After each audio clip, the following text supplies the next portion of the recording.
गांव की सच्ची घटना एक सबक लेने के लिए काफी है। एक दिन एक मुसलमान अपनी पत्नी और 8 बच्चों के साथ गांव के मुखिया के पास आया और गांव में रहने के लिए भीख मांगने लगा।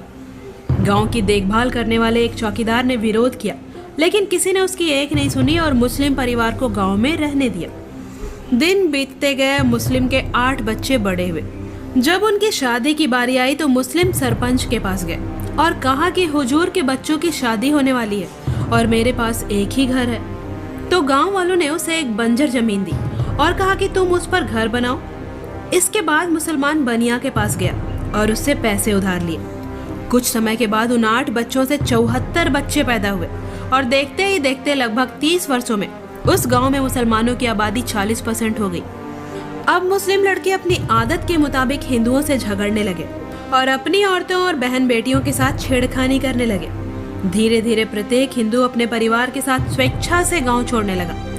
एक दिन गांव के मुख्य मंदिर को मुसलमानों ने तोड़ दिया और उस पर मस्जिद बनाने लगे। फिर बाकी हिंदुओं ने उन्हें रोकना शुरू किया।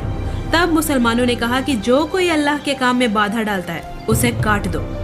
बाकी हिंदुओं ने इस झगड़े में न पड़ते हुए गांव छोड़ दिया और जाते जाते रास्ते में चौकीदार से कहा कि हमने तुम्हारी एक नहीं सुनी और उस मुस्लिम व्यक्ति पर भरोसा किया, जिसके कारण ही आज हमें गांव छोड़ना पड़ रहा है। उस गांव का नाम पंचवटी से बदलकर रहीमाबाद कर दिया गया है। ये गांव महाराष्ट्र के अमरावती जिले में स्थित है। ये कहानी नहीं है, सत्य घटना है और ऐसी ही कहानी भारत के कई गांव और कई शहरों में मिल जाएगी आपको।